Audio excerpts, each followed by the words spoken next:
Welcome everyone to Monday Morning Morons for July 9th, 2018. This week, let's begin with some of the silly shit that passes for research these days. Study claims expertise, assertiveness are masculine traits. Honest question. Are you trying to help women or insult them? Okay, fair is fair. That's just a headline the writer chose, not necessarily what the supposed researcher said, so do go on. The authors of a new study suggest that masculine traits give male professors an advantage over their female colleagues when it comes to letters of recommendation. The study, Raising Doubt in Letters of Recommendation for Academia, Gender Differences, and Their Impact, was published in the Journal of Business and Psychology by a team of researchers led by University of Houston professor Juan Madeira.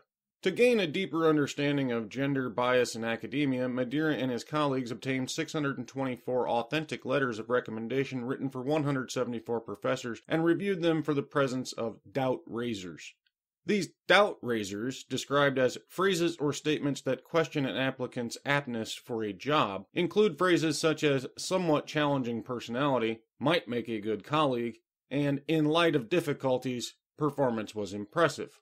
Okay, not sure that last one was a doubt raiser. Sounds to me more like praise, actually. It says, basically, even in the face of adversity, this person will get shit done. I don't know about you, but that's the kind of person I want on my team. Doesn't raise any doubt at all, if you ask me. The other two, well, didn't you say these were letters of recommendation? I'm confused because those two don't sound much like a recommendation to me. Sounds more like hard to get along with and nice person, but kind of a dumbass. Not exactly what I'd call a ringing endorsement. Just as the researchers hypothesized, more doubt was conveyed in letters of recommendation for women, but only slightly. Well, fortunately for them, in today's land of ignorant morons pretending to be the educated ones, slightly is still enough to run around screaming like a lunatic, demanding we tear down the entire world to fix this tiny little issue. A review of the research findings indicates that 46% of letters for female professors contained no doubt raisers, whereas 49% of the letters for male professors were free of such vacillations. Despite this small difference, the researchers nevertheless concluded that recommendation letters are a vector of gender bias in academia.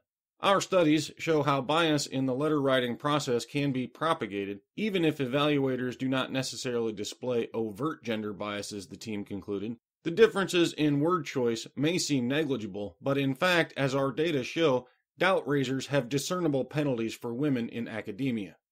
3%. 3. Out of a sample size of 624 letters for 174 professors. Quick math check. That's a total of about 18 letters affecting 5 people in your sample. 5. That's conclusive to you, is it? Because to me, that's statistical noise. Quite possibly explained by any number of flaws in your research design. For instance, bias of the researcher in formulating what is or is not a doubt raiser.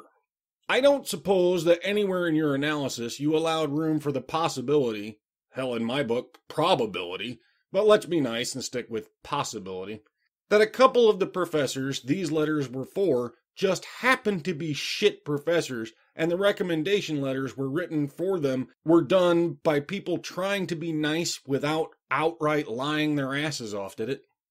No, of course not. 5 women got 18 supposedly bad recommendations. How dare those people? Don't they know these are women? You can't say a negative, well, actually in this case, anything less than glowing praise for anything and everything they ever do. That's how equality works, you inconsiderate patriarchal bastards. You're holding back half the population of the earth because you didn't heap praise upon these 5 women. Clearly, it's patriarchal misogyny at work here. Only possible explanation. Had to be dirty, rotten men who wrote those two. No way a woman colleague would ever say anything bad about another woman, right? I mean, all women love and highly value all other women. They always get along in perfect harmony because, hell, they all think exactly the same thing, right?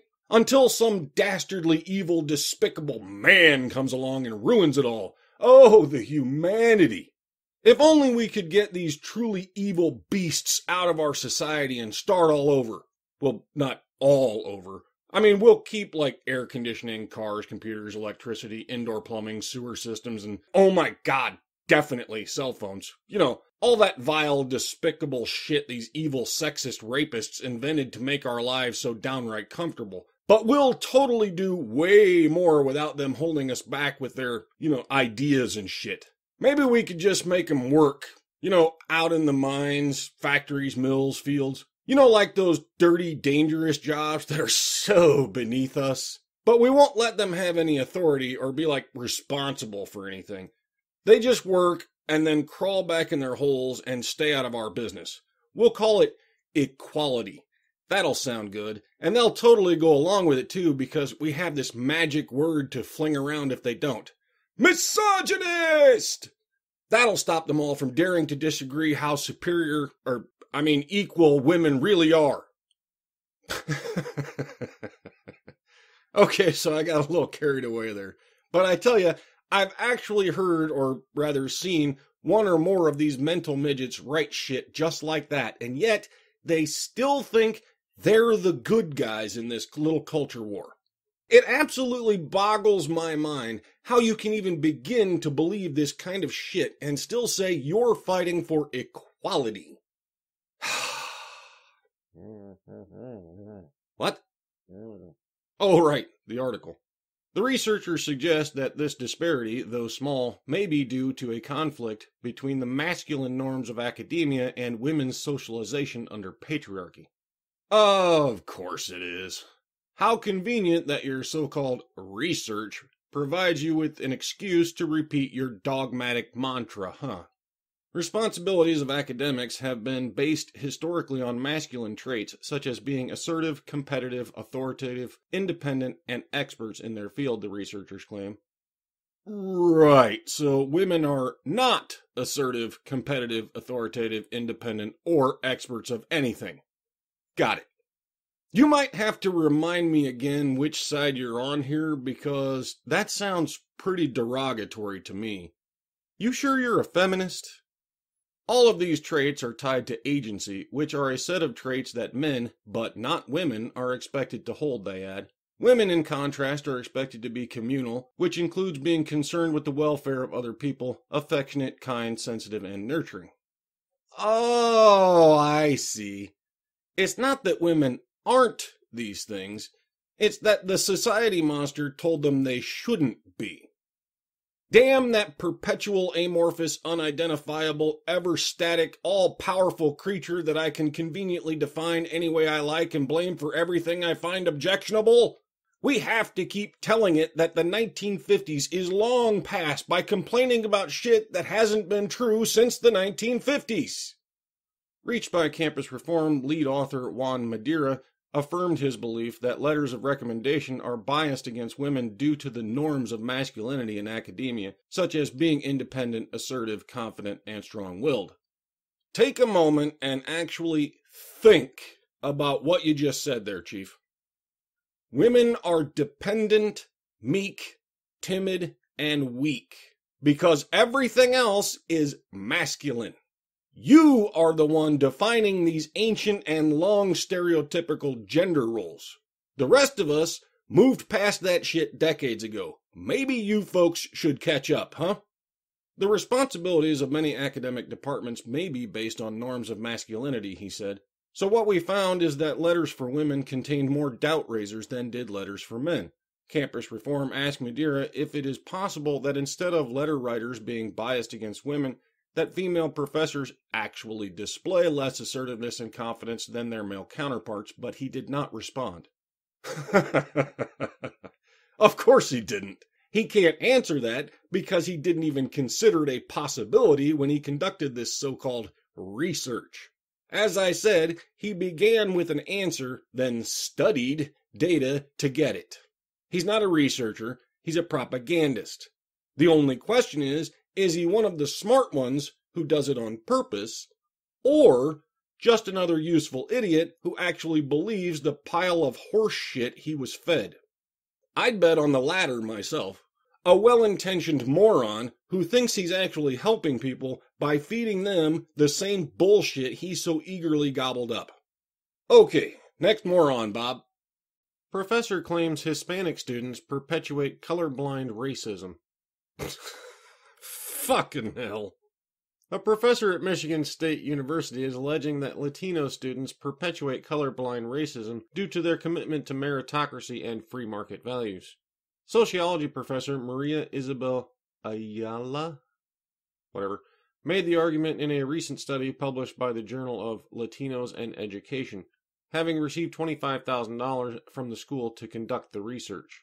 Yep, America is so bad that con artists get paid $25,000 to research bullshit. Or is that capitalism? I don't know. But it all needs to go because something, communism is great. Or socialism, whatever. Power to the people through the state. Ayala interviewed 15 Latino students at Midwestern University, 27 women and 23 men, to probe how they explain their academic success, discovering to her dismay that many students express credence in both colorblind racism and abstract liberalism, while shunning affirmative action policies in support of the free market, meritocracy, and laissez-faire ideology. For example, when asked to describe her success in college, a dark-skinned Latina named Carla responded that everyone is equal and we all have the same experiences. I have worked hard and I deserve it. Sebastian, a student who is described as a medium-skinned Latino, why is it necessary to mention how dark their skin is? I'm totally curious why that fucking matters. Sebastian, a student who is described as a medium-skinned Latino, also reflected on his academic achievements and failures, telling Ayala that, I guess all the mistakes have just been me. I am self-reliant. A student named Eduardo, meanwhile, reportedly said, I am disadvantaged, and I am very aware of that, but that is not a bad thing. I just have to work harder. When introducing her findings, Ayala claims that students' belief in meritocracy is symptomatic of a larger societal issue, a tendency among minorities to dismiss the notion that racism may have impacted their own educational success. Yeah, better get on that. Wouldn't want people just working hard and achieving shit on their own. What the fuck would they need you for then? Colorblindness within higher education negatively shapes the experiences of students of color, Ayala writes, stressing that students are preventing the rebuttal of an ideology that not only invalidates their unique and cumulative racial experiences, but those of other people of color. Colorblind racism is hegemonic, the academic asserts. It comes as no surprise that Latino college students rely on it to rationalize their college attainment. Similarly, Ayala argues that some of the tenets of colorblind racism are the refusal of the existence of white privilege, a lack of awareness of institutional racism and its implications, as well as the rejection of social policies, i.e., affirmative action. So, we used to tell people, don't judge others by their skin color. It's ignorant and racist. Now, you're telling me that I have to judge people by their skin color, or it's ignorant and racist. How do you dress yourself in the morning? No, seriously, how can you hold such a completely ass-backwards position and still think everyone else is the racist? Is there some kind of special lobotomy class in the first year social justice training or something? Where they stick a hot poker up your nose, scramble your brain about a little, and when you finally stop drooling on yourself, they start teaching you this shit? I mean, I've known some pretty damn dumb people in my life, but I really don't think I've ever met anyone quite this fucked up. Frankly, it's frightening to see just how ridiculous these social justice classes make people. They clearly have absolutely no thought processes left in their head, just dogma. At this point, I'm starting to feel like I'm picking on the mentally handicapped, and that's just not cool. Although the mentally handicapped aren't trying to make the rest of us stupid like these social justice wankers either, so I guess it's not quite the same thing. Alright, Bob, toxic masculinity time. Texas woman arrested after attempting to strangle mother with kitchen knife, police say. A 23-year-old Texas woman was arrested this week after she used a kitchen knife in an attempt to strangle her mother, the Lufkin Police Department said. Officials with the Lufkin Police Department were called to the scene after Emily Collier pressed a kitchen knife to her mother's throat, according to a daily incident report. An argument over child visitation reportedly sparked the altercation. When her mother got away and locked herself in a different room, Collier stabbed the door and attempted to break it down. She left after breaking the knife off in the door, the report claimed. Collier allegedly resisted arrest when authorities served an arrest warrant at her mother's home the following day. Collier, who has been arrested on at least 3 separate occasions, according to Angelina County judicial records, has been charged with aggravated assault against a family member with a weapon authorities are investigating. Let's see. There are no men mentioned in this story except possibly the cops, I guess. They didn't say. Could be women cops that arrested her too, so I can't really assume that. Well, I guess then this has to be another case of a woman being masculine, right? Clearly she's being violent and aggressive. We just learned from the first story this week that those are only masculine traits, aren't they? So this was clearly toxic masculinity from a woman. Try not to think about it too much. Just accept that all evil in the world is male and all goodness in the world is female. Masculine bad, feminine good. Repeat it till you believe it. It'll make convincing you of even more retarded shit easier. Alright, what's funny this week, Bob? Bear recorded relaxing in hot tub, drinking margarita. All this time I thought Sugar Tits had pink bows on her ears. I guess it was just a wildlife tag.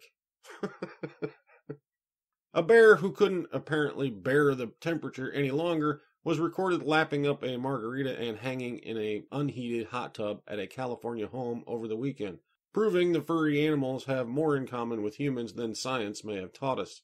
Mark Hugh filmed the encounter Friday afternoon in which the bear was spotted lazing around his tub. The man told the Associated Press that he mistook the bear climbing a fence into his yard as noise coming from his neighbor's property. So I got up, looked over in the bushes, and lo and behold, there's a bear climbing up over my fence, he said Monday. Hugh spotted his new friend several times during the afternoon hours in his backyard. He recorded video of the bear in his hot tub with the jets on. Hugh said the heat wasn't on, and the bear played with the chlorinator and tossed the thermometer in the air. He was playing, having a grand old time, he added. Once he hopped out of the tub, Hugh said the bear popped out of the bushes, walked right over to the margarita, knocked it over, and lapped it up. The man later spotted the creature sleeping in a neighbor's tree. So he had his margarita, he had his jacuzzi, and now he's ready for an hour nap, Hugh said. Sugar Tits is going to have your ass if you keep calling her a he, Seriously, though, I can't play the whole video for you. Probably get me a copyright strike, but I've linked it below. Go watch it. It's pretty funny to see a bear playing with the bubbles like a little kid. That's it for this week. Remember to say your social justice mantra. Women are victims, men are oppressors, and feminism is just about equality. I'll see you all next time.